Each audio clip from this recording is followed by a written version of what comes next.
Radio Show.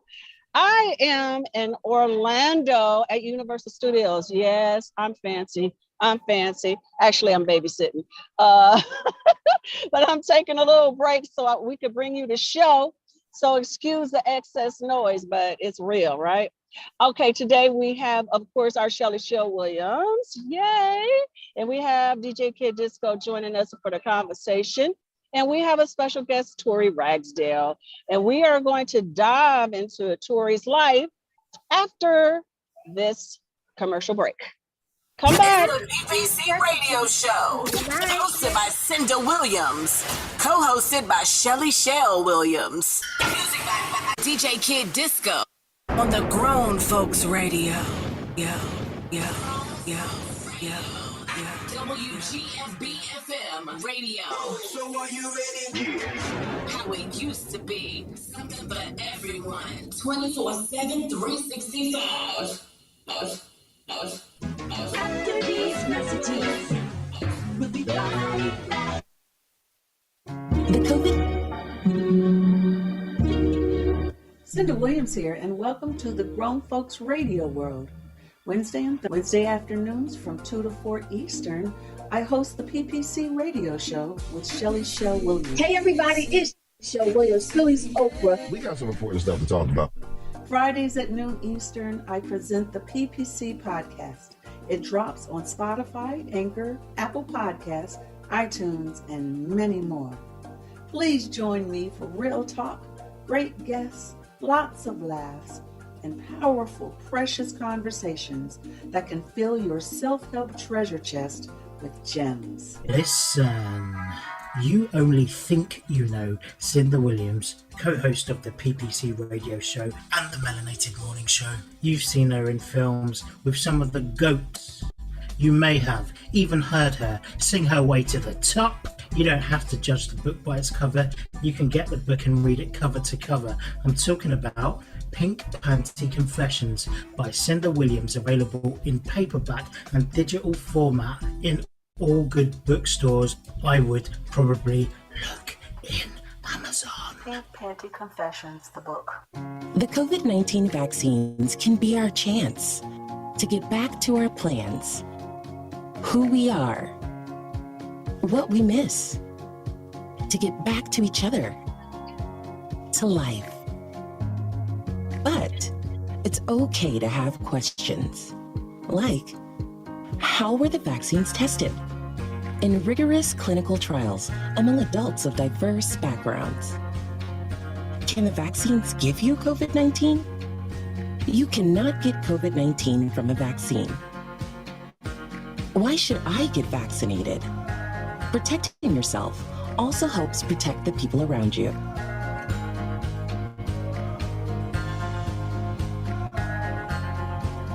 Find the latest information at getvaccineanswers.org.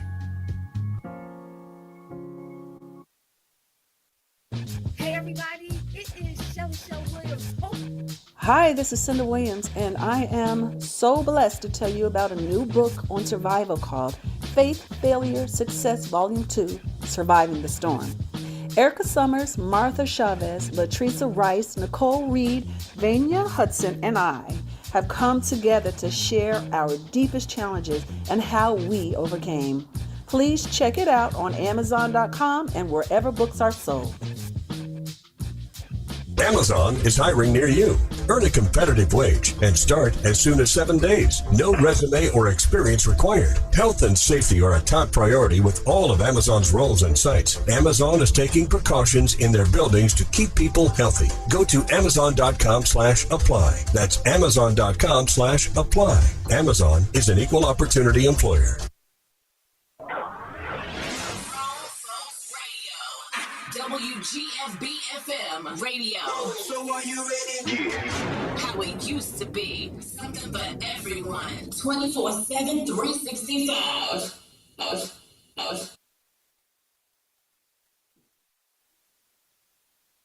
All right.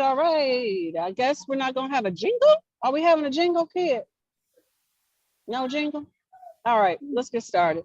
Okay. Dun, dun, dun. We're going to sing it. Dun, dun, dun. No, I guess it's all going. PPC.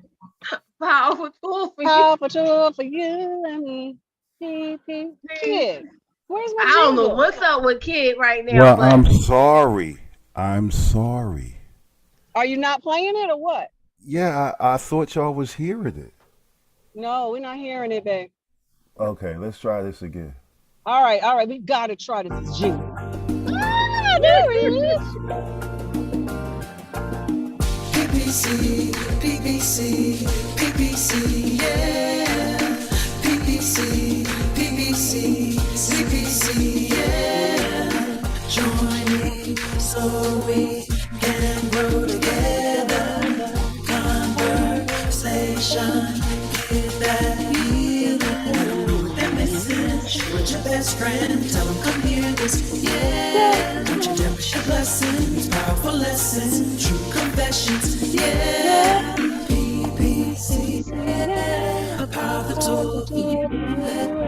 PPC, yeah. A powerful tool for you.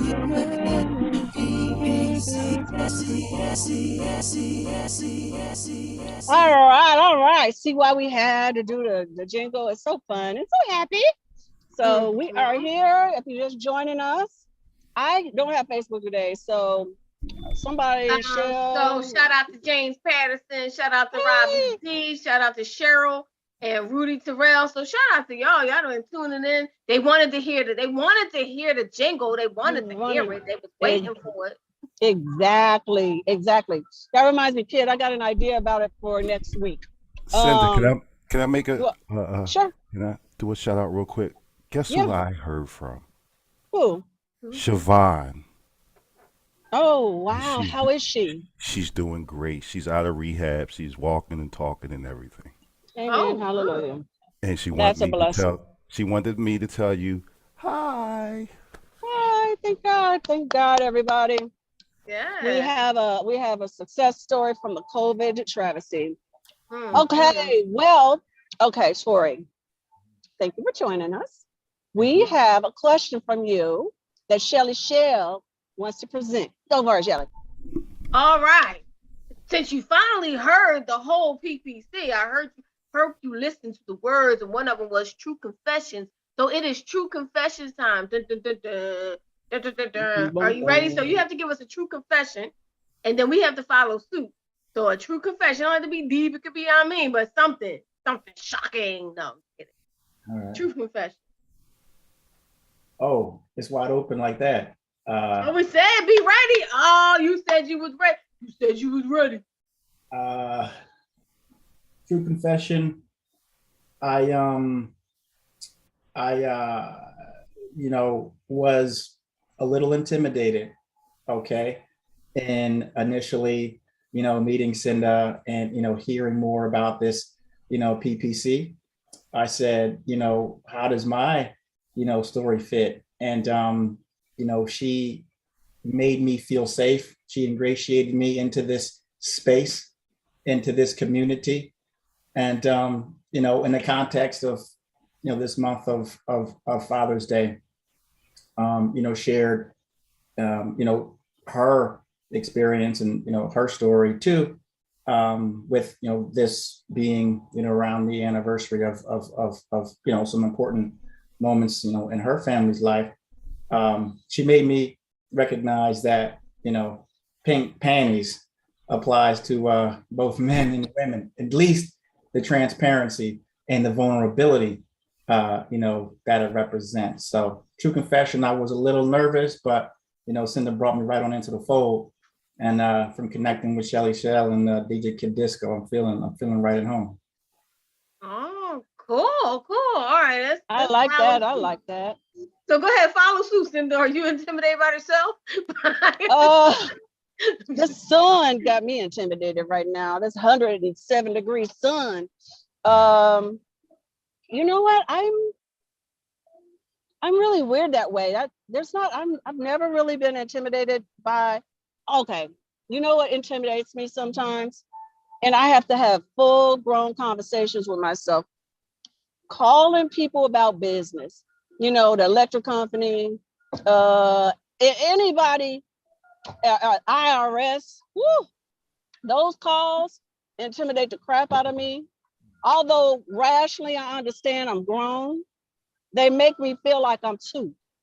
And so, and I've been dealing with my daughter with this because it's like, just call the bank. What you tripping? Right. She's intimidated by it, just like all kids in that generation seem to be intimidated by making phone calls, talking directly to people in some sort of authority. And it's causing issues with this generation of around my daughter's age of 20 to 25, because they're so used to texting, they're so used to emailing solely, but sometimes you got to talk for yourself. So I find myself, understanding my daughter, because I have that angst when I have to make those calls, and I'll find myself procrastinating sometimes. But I get it together and I handle it, but I can understand being intimidated by the unknown. Mm-hmm. Well, I had to say the same thing, the unknown. But you know what? Sometimes it may sound crazy, but when I have to actually talk business on social media, like I can do something fun all day, but when I have to sell what I'm doing, sometimes that intimidates me. Like I know people know me as the TV, this and that with the celebrities, but when I'm trying to sell and focus, narrow in on my niche, so if I can really sell and make money if I really narrowed in on my niche, so it's intimidating me to really stand up and really say, you know what I do for a living for real, that I could really help some people, but it's intimidating to just be that person and not be that personality sometimes. So that's what gets me. So I can't wait to hear what Disco says, because he has the same similar story. I don't know if he's going to tell you. Can I ask y'all something first, though? No. No. Go ahead. What's the question? Why I never get to go first? Y'all scared I'm gonna say something really outlandish? No, you know how they have to say we saved the best for last. So it doesn't sound good? Doesn't it sound better to you? Oh, we saved the best for last. So here's a truth. I got a couple truths. First true story is, Shelly, you know this story. You're a part of this story. When I first was supposed to interview Cinda, I was intimidated. I was scared to death. Mm-hmm. And I called Shelly. I was like, Shelly, can you be there with me? I'm scared. She's like, scared? She was like, no, you set this up. You asked her. You do it. But she doesn't like me. Crazy, right? Crazy. And to make a long story short, we did the first interview together, and we just naturally clicked like that. What's this, 2 years later? She been my partner. That's been my partner ever since. 2 years later, look. Here's nothing stupid, nothing funny. This is real. Do you know every time I get on stage, I get scared. I get stage fright. Every time that I do me too. A showcase, a battle, anything of the sort, I literally have to block everybody out and imagine myself in my basement, in my comfort zone. Listen, at least you get up there, man. I done lost so much money by backing out. I get up there every time, but I just, at first I'm nervous. I never stop getting nervous when it's time for me to act. And I could put a whole set together for 2 weeks straight, and then once it's time, and then once I block everybody out on stage, on the set, Cinda's actually seen me do it. I was scared to death when we were in Jersey, and I had to block all y'all out and act like nobody existed. But it was even a double whammy, because for the first time, Cinda's standing right next to me. So now I'm even more nervous. I'm like, okay, Girlie's right next to me. Like, she's never seen me perform before. But I did all right. It's I still get intimidated by the crowd. I really do. I get. No, I agree with you. I am too. I am 100%. But the goal is, I'm not gonna let that hold me back. So somebody go ahead and book me the host. I'll do it. I'll show up scared. I'm gonna go like, but I'm gonna do it anyway because I need to make that money. So go ahead and book me. Hey. I'll bring the mic and I'll say, hey, welcome. And even if I fall, it's all good. Yeah, hosting, no fear for me whatsoever. A play, movie, and singing, yes. I have anxiety for singing. Even though I've been singing my whole life, I just don't do it all the time. When I was doing it all the time, I was fearless. But now it's my performances are so spread out. It's like I'm doing it for the first time every time. I got a show coming up this fall, 3-hour show. It's gonna be, I have to learn so much music. Wow. And my nerves are already rolling around because I'm like, oh my God, that's good. That's at least 20 songs I gotta be tight with. And it's a big show. So it's like, wow, that's great yeah. though. I mean, I see the opportunity. That's great, but 3 Yeah. hours, I couldn't imagine and by being the on way- stage for 3 hours. 3 hours. By the way, I was one of those people that really thought that it was about PPC was about draws. Yeah, I wasn't sure. I said, you know, Pink. I liked how what you said. That was cool. Yeah, it's actually an alcoholic beverage that I used to I drink did. I and thought it was about confess. That's when I was in confession. I was mad confessing. when I read the shit. Like, ain't nobody talking about they draws. Nobody's minute. talking about their draws. And I was speaking mad. I of was like, draws, this is bullshit. speaking of What's draws, somebody let's wearing dive draws? You into said, speaking of draws, let's talk about some draws and some fatherhood. Let's think about how Yes. y'all got the draws to be fathers. Is that what you Yeah. got to say? Yeah, Tori, you're actually our first. Last week we had on a couple, my cousin Akbar and Hermina as a couple, and that was great. But now we are really diving into father side of things, and you have an amazing story from the point of view of being a son and of being your own, a father for your own children. So, why don't you tell us a little bit of your history, your dad's history, and for all you guys in Philly. We got a Philly guy here. He's not in Philly anymore. He's too special. He bounced on y'all, but he's Shirley, from there. Don't you think we should make send a honorary 215 John? Absolutely. I mean, come on, Cinda. I mean, the city. The city has already benefited from this platform that you. Cinda, you are honorary 215 John. All right? Yes. Yay! She's there with us. Yes. That makes me feel special because I love Philadelphia. I really do. I always have. I've been visiting Philadelphia consistently for the last 25 years. So I do have a love for it.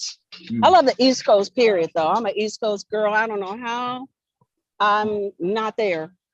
Maybe one day. I mean, you're bringing your spirit to markets across the globe, and just knowing that you've been coming back and forth to Philadelphia. Absolutely agree with DJ Kid Disco that you But are. you gotta be a special type of person for us to say you were official John, because being a John, I even say John once in a while. being a John, that's that's some serious. Speaking of That's some John, serious let's get into them Johns that your dad was getting into, because he was about them Johns back in the day. Talk about them Johns. About it, right? I mean, Philadelphia is a special city because of that. Not only because it's the birthplace of both my mother and my father, but it's really the central hub for all of my family. We've got 15. I got 14 siblings, right? So my dad's got 15 kids. He's got 30 grandchildren and counting. He's got 26 great grandchildren and counting, and he's got one great grandchild in counting. All centrally located in and around the Philadelphia region. So Philadelphia is not just some place I call home. It is the basis. It is the launch pad. Right. For how I've even come to understand family. He said 15 kids.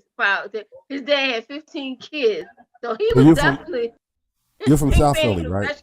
Southwest. Oh, you're from Southwest. Oh, okay. 52nd and King. Yeah, I didn't clarify that the other day. West Oak Lane, right here. I hear you. She's from Frankfurt. Don't do it. Don't do that. Don't do that. That's right. I'm from Frankfurt. Yeah. Yeah. Okay. But my heart is always in Uptown as always. So I ain't going front Uptown. Uptown. I lived in Uptown for a minute, so we ain't mad. So everybody on Facebook said Philadelphia loves you back, Cinda. And Roberto Lopez says 215.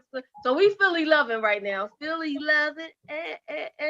Your dad was loving a lot, huh? Exactly. I was gonna say. So His tell dad us about your some about your dad's journey, but I want to get into yours too. So Right. Yeah, I can give you a bit of his context. My father he'll be 85 this year, if I get my math right. Born in 37, born in North Philadelphia, born on 22nd and Dolphin, born to one of 7 siblings. His mother, my grandmother, Orly Pope, my grandfather, James Ragsdale, I never met. Again, one of the consequences of coming later in the generation, some of the elders, you don't always have a chance to meet in person, even though I feel like we've met in spirit already. My father has, had 2 brothers and, 4 sisters, and very tight, very tight. His parental, his experience with his father was one, because the family in those years, and a lot of families still are based in the apostolic faith, based in the church, right? The church traditions really direct a lot of what our family experience, tends to be. So, growing up in the church, my grandmother, my father's parents were not married, and produced these children, but the church really frowned upon them living under the same roof. Okay, so my father's father did not live together with him, and that shaped his experience somewhat. And interestingly enough, you can see a bit of that similar dynamic in his own, upbringing, which just, speaks to some of these, generational legacies that we inherit, whether we want to or not. But yeah, my father started having kids at 22. He married someone in the church. Their church is based in 22nd and Bainbridge. It's still there, Church of God in Christ. And as kids, growing up in the church, kids were doing what coming of age kids are doing. You're getting down, right? And when the kids come, you want to make it right, all right? And so he married, had my first brother again at 22, and had 8 subsequent children, with his first wife, and married again, had 4 children with his second wife, and then 3 children with his third wife, which I'm a product of. And so my father was. At least he married them all. That I just want to make sure. So he married each one of the ones he had children with. Yes, ma'am. Yes, ma'am. That puts a whole nother light on the whole story, to be honest with you. You think so? I think so, because I didn't get that in the first. I didn't get that at all. I didn't get that in the podcast, but I thought that my thought was 15 kids. He's a Rolling Stone. That's what I thought. Yeah, but in reality, he's got 15 kids, but he married each person that he had children with, which makes it a little different. It makes the thought a little more different. Mm-hmm. Yeah.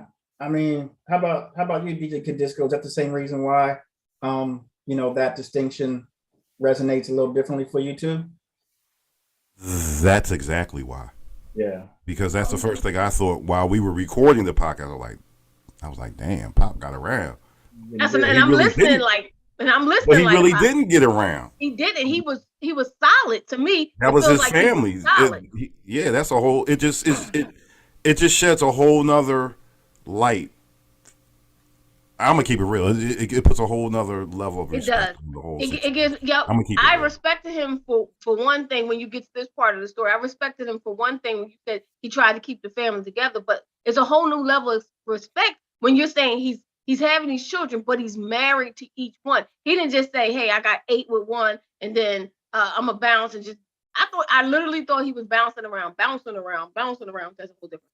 Right. I mean, I guess in some ways, we could think of, him as bouncing around, but he did, I think. And it's the first time I'm sort of hearing a reflection on my experience in this way, because, I grew up with it. That's just what I identify with. But, hearing the reflection does suggest another aspect of my father's personality that I hadn't really thought about until just now, which is he wanted to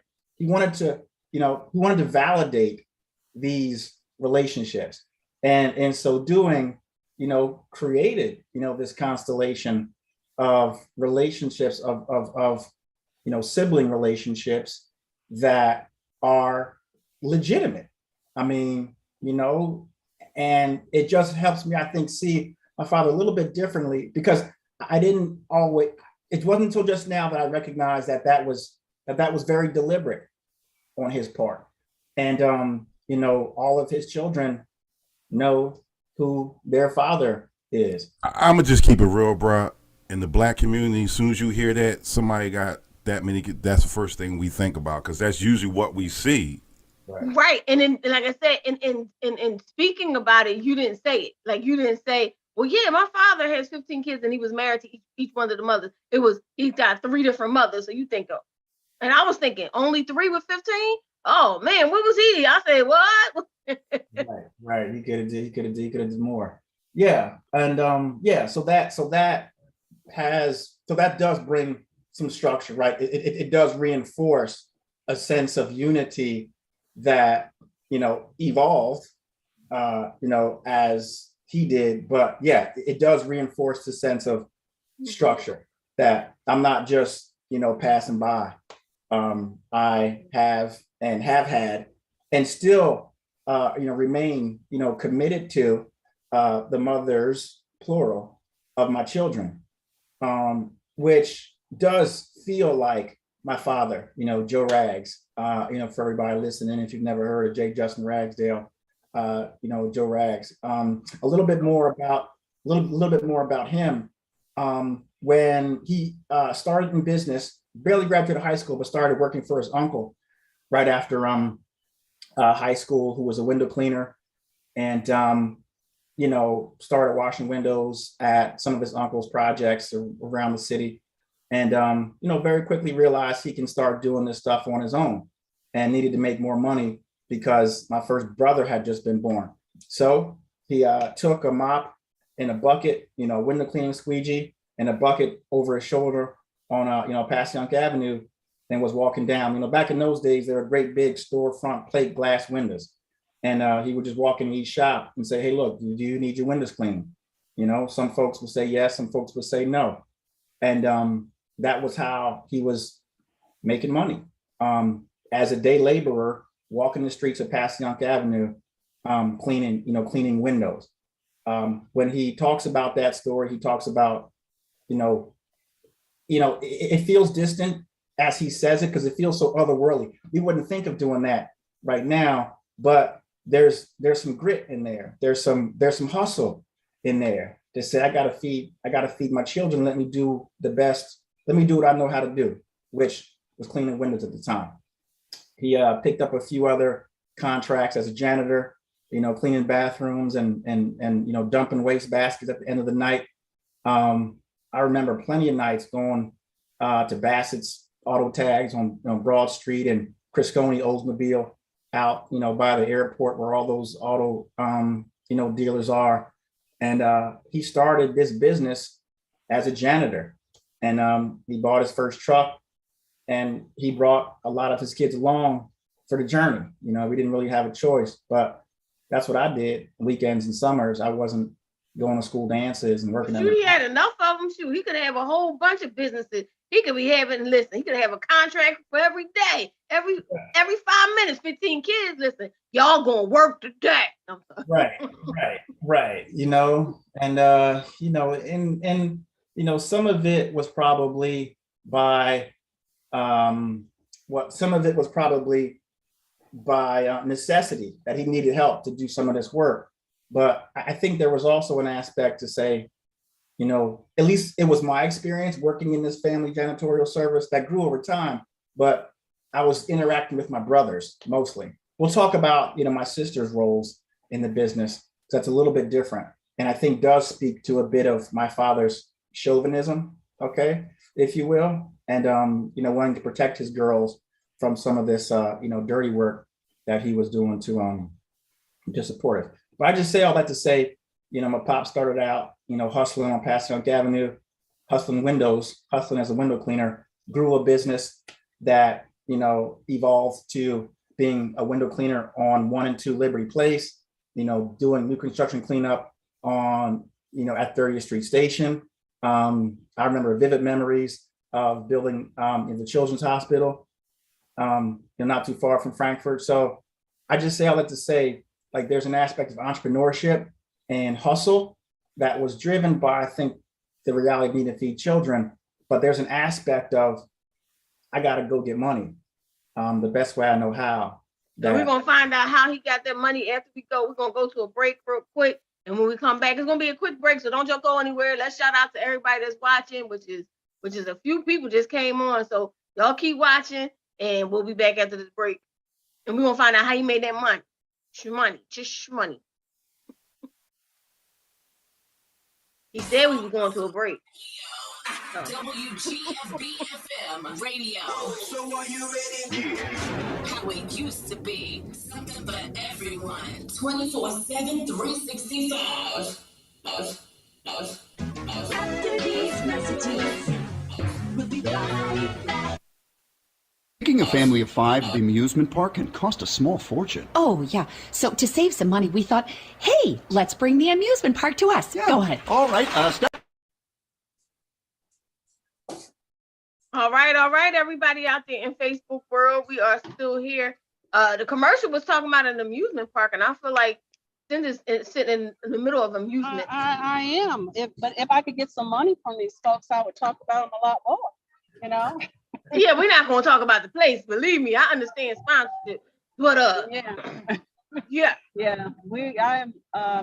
I'm so thankful. Every once in a while, you get to witness a small miracle that you don't understand the magnitude of until you're experiencing it like I am today. And those miracles today for me are the clouds. Because if not for the clouds right now, I would be melting in front of your eyes. The clouds are keeping us cool out here. I mean, literally, it feels so nice. I mean, it's still up high 90s, but the clouds are making it cooler because we don't have that direct sun.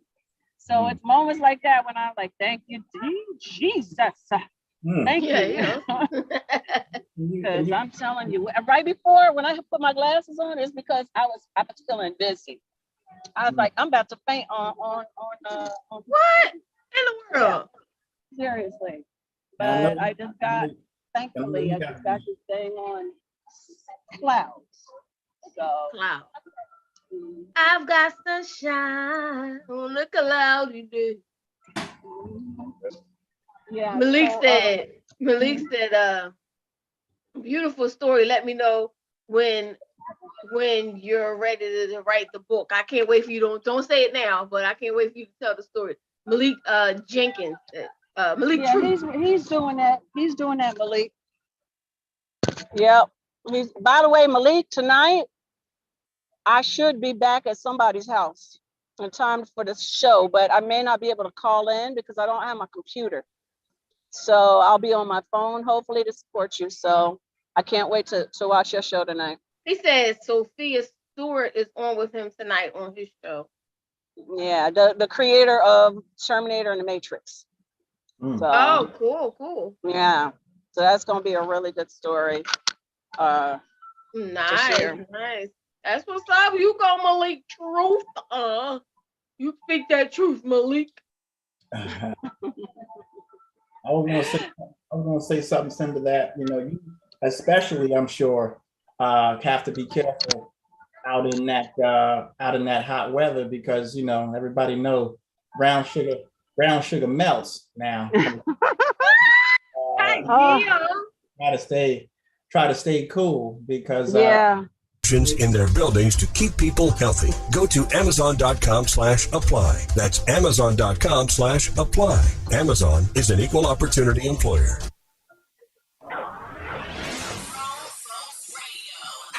WGFB FM radio. So are you ready?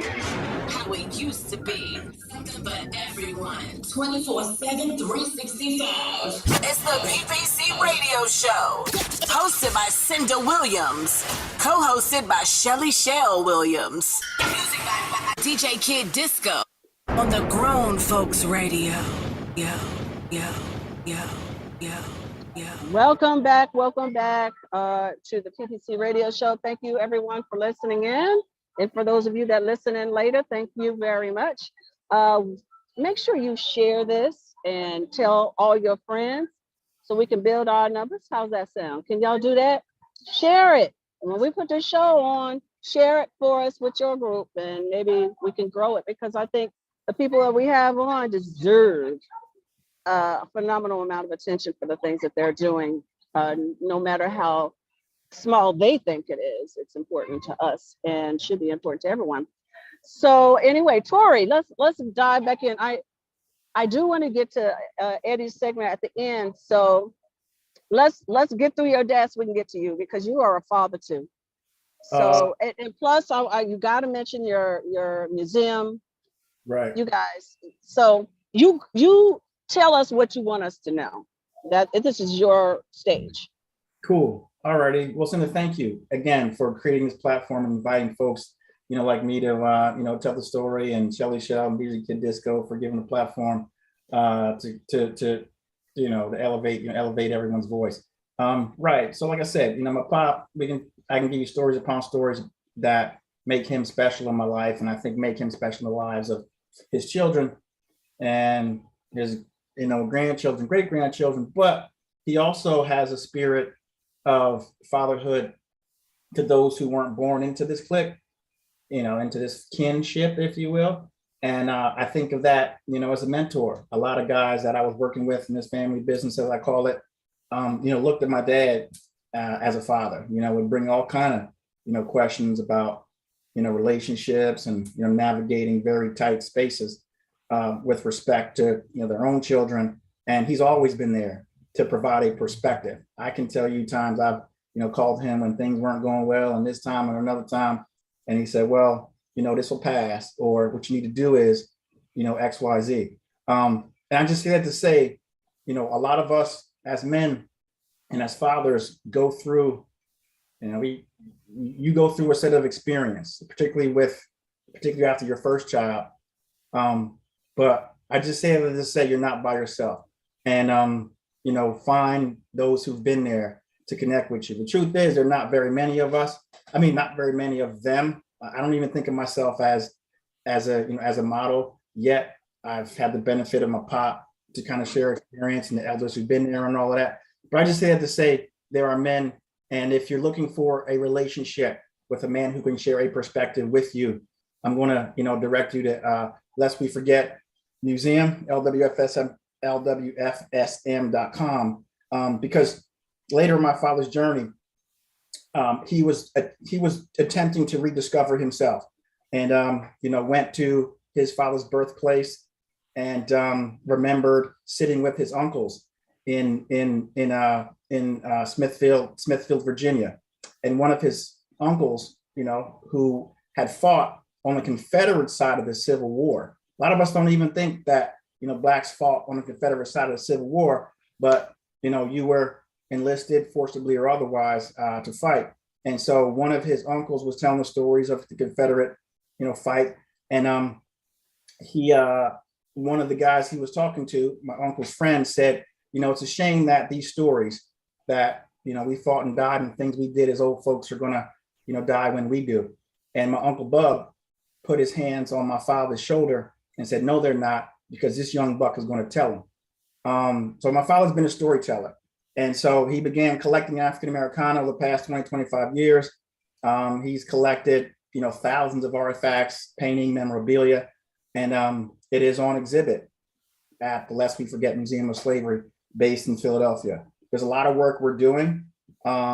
We've recently moved from a 20,000 square foot warehouse to a much smaller footprint, but very nicely located on Germantown Avenue, in the basement of the Historical Society. Philadelphia. But yeah, check it out if you can, lwfsfm.com. And I see that as a bit of a legacy where, you're telling the story, not just of how, your own families got here, but how 400 years of human trafficking, how the first slave ships arrived in Jamestown, 1619, and, continued until the Civil War. That has shaped our African-American experience. It has shaped our family traditions. And there's no disassociating with it.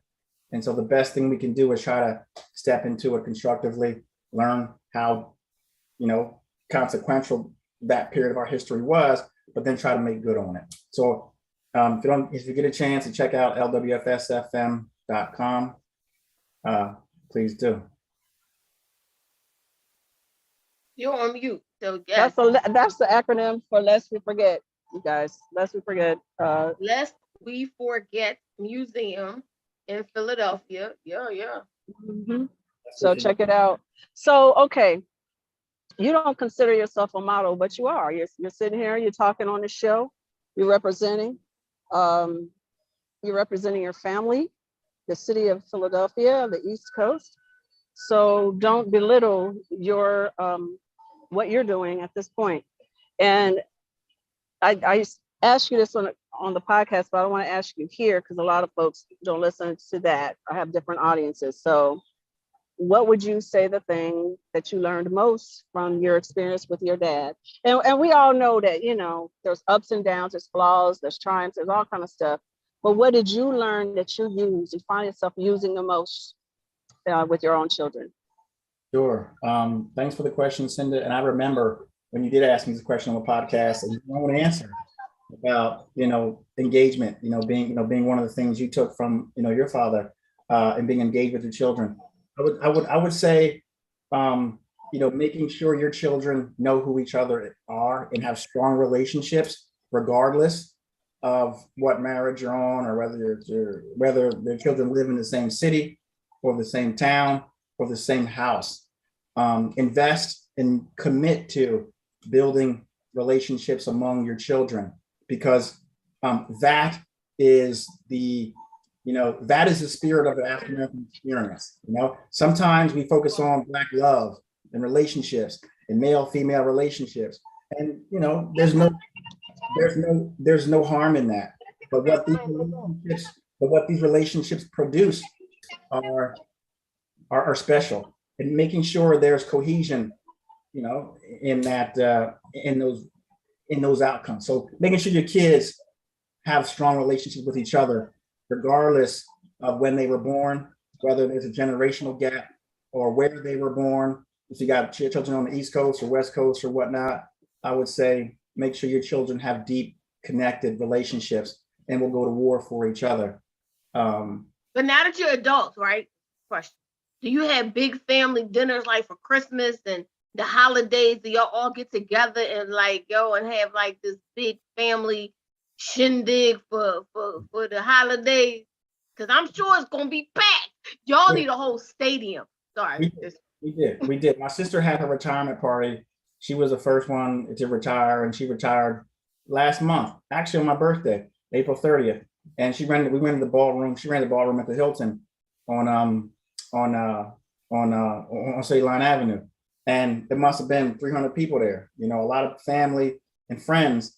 But these are moments that we came together and we passed the mic around. Listen, everybody talked, about what makes Kim, so lovely and what we cherish and honor about her. So we don't get together as much as every sort of holiday comes up. It feels like every other week is somebody's birthday or graduation. I'm going to my brother's, one of my nieces is going to her prom at the end of the week. So we don't get together as much as it would be nice to.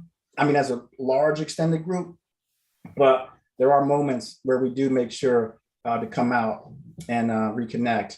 And like I said, when my sister retired a few weeks ago, about a month ago, that was one of those moments. And you do have to generally get some kind of ball. Because you got to. All those people.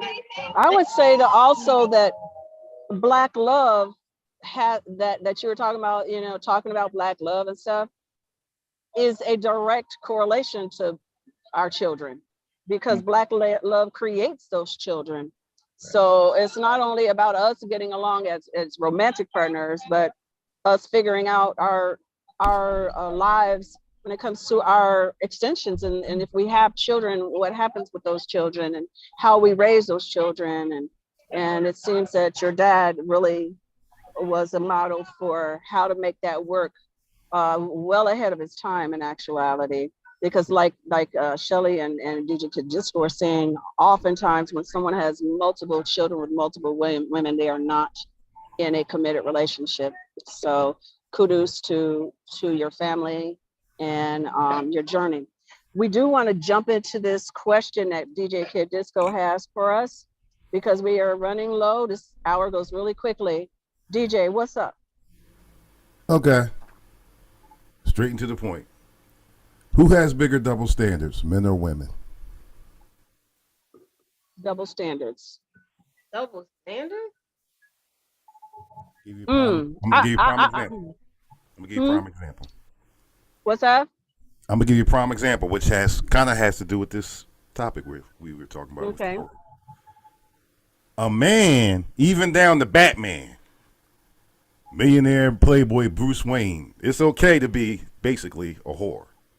But if a woman does it, she's the worst in the world. She's a whore. She's horrible. She's this. She's that. Now, our hoes be winning, but go ahead. A man can have multiple children. He was just, boys will be boys. A woman who does that, again, she's horrible. She's a whore. She's this. She's that. So who has bigger double standards? And this is a two-part question. Can I throw out one idea? And it's only because, I have a strong point of view, and that is, those who, it seems like who has a greater double standard has to be the person looking in the mirror. Okay. So I think men have a greater double standard because we are men. We have had the locker room experience. We've been socialized, to think multiple romantic partners is to be expected, and that many times the feminine spirit and women as people are available to us at our discretion. So I think that question of a double standard, I think it's in the eye of the beholder, and I think as a result, that person who has the greatest double standard is often the one looking in the mirror. Yeah, I think for me, something I've been thinking about a lot, because, I'm by myself now, and I've been processing and really looking at my relationships and where I feel like I grew and where I did not, or where I needed to grow and all that kind of stuff. And one of the things that I realized that I was thinking about is so often women fantasize about what their man's going to be, how their man's going to provide, where their man's going to do for a living, what kind of car he's going to have, what kind of house he might have. And he's got to make me laugh, and he's got to have pretty teeth and pretty hands and pretty feet and all these things that we want and we dream of. But then we walk around with our teeth halfway, sticking out the side of our mouth, and we live in paycheck to paycheck, and we have no savings, and et cetera, et cetera, et cetera. So our expectations and our desires and our fantasies for men is kind of a joke until you can find yourself being who you want, right, having what you want him to have. You're going to be on this continual journey of reaching and missing, because who you are, like you said, who you are is, and what you have to offer is key. And if your man can meet you, I can't be tripping about no man being unemployed if I'm unemployed. You know what I'm saying? Or he's supposed to take care of me. And I think that used to really have a meaningful place in our society when women stayed at home and the men were off working. It's biblical that the man takes care. We forget about the Bible that says the man is supposed to provide and take care. If I decide I can't work, then the man is supposed to do it. I'm not saying that has to be, but it's biblical. But yeah, it's biblical, but it's also was written thousands of years ago, before the economy that we live in, before capitalism, before a whole lot of things. We ain't living in tents no more. You know, we got brick and mortar, and and we got to pay. I just bought a slice of pizza for $16. So that's what we paying for these days. To get gas, down here, I thought it's bad in California, but to drive to Florida, we spend at least $200 just to get from Atlanta to Florida. So, it's a different world than it was in biblical times. So while God was giving us instructions through men, by the way, I think things change and evolve. And what made you say that? What made you say through men, by the way? There was a thought behind that. Because primarily men wrote the Bible. That's right. Yes. It comes from a place of patriarchy. And a lot of us are so used to picking and choosing what works for us with respect to the Bible. And we forget, we overlook, that the Bible also speaks about, an eye for an eye, and those who shall be, those who judge will also be judged. So the same judgment we hold others against, we ourselves are not be judged in the same way. So real quick, here's my part two. We're going to go from the serious to the ridiculous. Okay. Who's more territorial, men or women? I'm going to set up a scenario. A couple are at dinner, right? The woman is flirting, but she's flirting for a tip. The man is flirting because he's trying to get them draws later on, hoping, But both the man and the woman are territorial, but who's more territorial? My answer is both are equally, but women are different. When men are just right out vocal, they want to fight. Women are like, they're seeing stuff that the man is oblivious to. That bitch thinks she's slick. I know what she's trying to do. She held your hand a little too long. She looked at you too long. Wait a minute. Wait a minute. Why is she looking at you like that? I'm here. Don't you see me here? Yeah. I'm not. You know what? I don't think it's a man-woman thing. I think it's an individual thing because I'm definitely not a territorial type of person. So I feel like even with both questions, it is an individual thing. I mean. So you've never been in a relationship, Shell, where you've marked your territory, like you had to let. Yeah, I'm here. I'm not.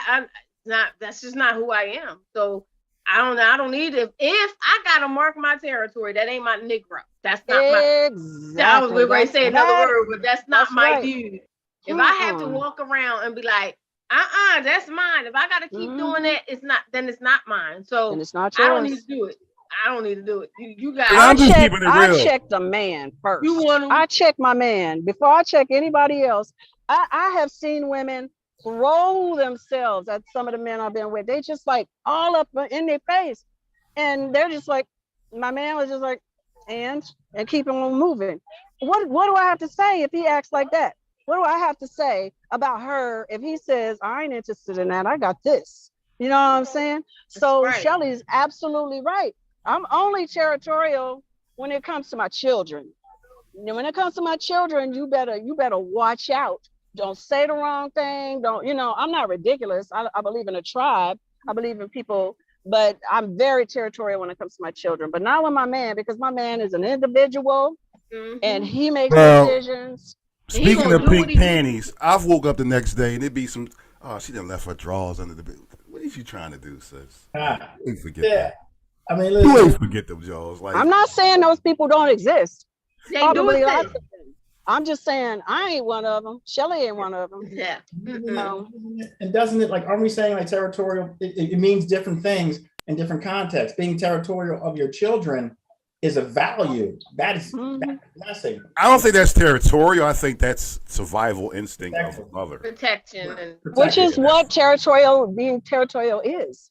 It's being protective of your space, of your tribe, that's what territorial is. You don't protect think your territory. So do you think jealousy kicks in? Do you think jealousy kicks into territorial in a relationship? Like what it can, but it's usually because of insecurities. Yes. I think in relationships, territorial equals possessiveness. Right. You want somebody trying to possess you, and if you feel like you got to possess your partner, they probably not trying to stick with you anyway. But I love the question, but in a relationship, it gets messy. It can get messy. It can get messy if you're dealing with the wrong people. There's people who are not like that. Like when you have that, that means sometimes it's some old baggage from their past. Sometimes there's so many things that make those type of people who are territorial like they are. But it's not a norm. It's not normal to walk around and be like, that's my man. That's my woman. No. You went to do this. Oh man. People, I've been in relationships where it was always a question. Being in the music industry, being in the industry, I've been in those relationships where it was always well, you said this time and it took you this time. Why were you around this person? And then clearly that's not the one for me, because you got to understand, if you trust me, you trust me. I don't got time for all those different questions. In this business, there's no telling who we're around, Shell. That is true. I saw you in a picture with somebody. Yes, and you sure will. You're going to. Oh my God! You don't even know the hell that I have. I know where you're going. Yes, and yeah. You don't even know. I'm telling you, I have been given rules like you wouldn't believe. Don't there is a 3-second rule for a hug. Don't lean into the picture. Don't turn around and talk with your back to me, because and that was, these are rules that were new to me, but men have taught me. So I'll be trying to keep all the rules. I swear, at the first rule that man gave you, you should have been out the door. You should have been like Speedy Gonzalez. Eva, I gotta go. I'm like, how in the world am I supposed to do what I do? I am a public personality. People know me. People walk up to me. People want to take pictures. That is a part of how I make my money. If I'm not relevant, then I ain't gonna make no money, and we ain't gonna do nothing together, right? If you're dependent on me at all. But then there is this circumstance, right quick, where I think that I have felt protected when someone has walked. Like for instance, my daughter called me screaming the other day. Some dude was following her and her boyfriend, talking about, I'm with her, she's mine, I know her, all this craziness. And he was obviously off, he was mentally unbalanced. And her boyfriend was tripping hard. Now that's a reason to be territorial. When someone is in your space. But see, again, that's not territorial. That's protection. That's, again, survival. But territorial is protectiveness. That is what it is. That's protecting your own. It's just a question, what are your own, under what circumstances are relevant. But for the record, before we sign up, women have rules too. Women what? Women put up rules too. Oh yeah, they do. I don't, but they do. In fact, some women have more rules than men. Yeah. Don't look at her too long. Right. I know these women. I know these women, and I know these men. They all exist. I know these women. And there are dozens of examples we come up with all around this realm of, quasi possessiveness, quasi, territorialness. But when you find somebody that, I think the basis of every relationship has to be trust.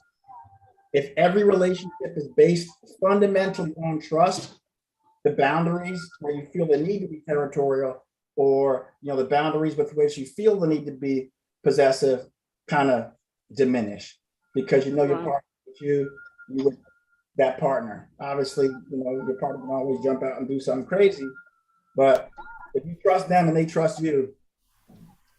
Nothing drives me crazy more than seeing a woman put her man in danger because of some stupid stuff that she created. Right. That makes me mad. I can't stand it when a woman puts her brothers, her father, her man in danger, with some thug with a gun because of her behavior, because she needs attention. That makes me mad. And ladies, stop doing it if you do it. Not because it makes me mad, but because you're gonna get yourself hurt. You sending people to possibly get hurt, jail, because you want to start some beef, and it's not worth it. I was just telling, I can't remember who I was telling the other day, when I was trying to get out of a bad situation, my goal was to not tell another person who I knew would go lash out, who would go protect. I'm going to figure this out my way and how I could do it without getting anybody hurt, in jail, or anything else, because it was my decision to deal with the person. And I don't want anybody like, oh man, I'm gonna go protect you. Nope, we're gonna figure this out, and it's gonna happen without anybody getting hurt. Yeah, and I think it's fair if someone is like with my daughter's situation. It was fair for her boyfriend to stand up and do what he had to do. You know what I mean? And it's fair for a woman to try to protect her loved ones by not pulling them into a mess. But at the same time, if you are in a bad, precarious position and you need help, go to your men folks and your women folks, because I could beat somebody's ass too. And we will help you. But don't come to me if you're not serious. Don't come asking for my help if you're gonna go right back. Don't come to me with that. If you're gonna come to me, you're gonna hear from me. If you're gonna pull up, let's do this. Like, yeah. Right. Because there's plenty of people that go right back to their person. You done dumped in the middle. You done tried to help them out, and all of a sudden they back with. They right back together talking about, I love him. I love him. I can't help it. He my baby daddy. Okay. Anyway, well, we gotta end this because I gotta get back to the cheerings here in sunny Orlando, which is now cloudy. Thank you, Jesus. And so Tori, please tell our audience again any way that they can reach out, come to the museum, support you. How can they do that? Yeah, LWFSM.com. Lest we forget Museum of Slavery. If you want to Google it, drop it in the crowd, you can find it. I don't know if I should give my direct number. So should I give my number out on the? Only give what you want or feel comfortable giving out. Give them a website or email or something like that. That's it. Oh, yeah, sure. So LWFSM.com is a landing page for the museum. Wait a minute, LWFSM? Correct. Yes, lest we forget slaverymuseum.com. Okay. LWSFM. If you want to ping me directly, I don't really have social media, but just email me, Tory Rag, TORYRAGS @gmail. Tory Rags @gmail. All right. Thank you so much, Tori. Hey, Kid, you got something going on? Nah, hope maybe next week we might do a melanated. Okay. All right. I'll let you handle that. Other than that, I'm checking. Okay, cool. Shelly, you got something? Yes, the 30 workouts in 30 days continues with the 30-day accountability challenge. Everybody out there, I'm not a nutritionist, but I want to keep you accountable. I see that people who wasn't working out before are working out based off of the inspiration. That's all we want to do, is inspire people to keep moving, keep grooving, keep reaching towards your goals. So anyway, you can go to Eventbrite, crush excuses.eventbrite, and join the 30-day accountability challenge. I'm excited. We're going to stay on track because we're going to lose this weight or we're going to live healthy. Whatever your goals are, let's crush all the excuses. Boom. All right. And I would have joined, but it came and I'm like, I am not going to be home. I don't have no control over my food. I'm going to have to join y'all when I get some stability on that, because I don't want to start something I can't actually follow through with.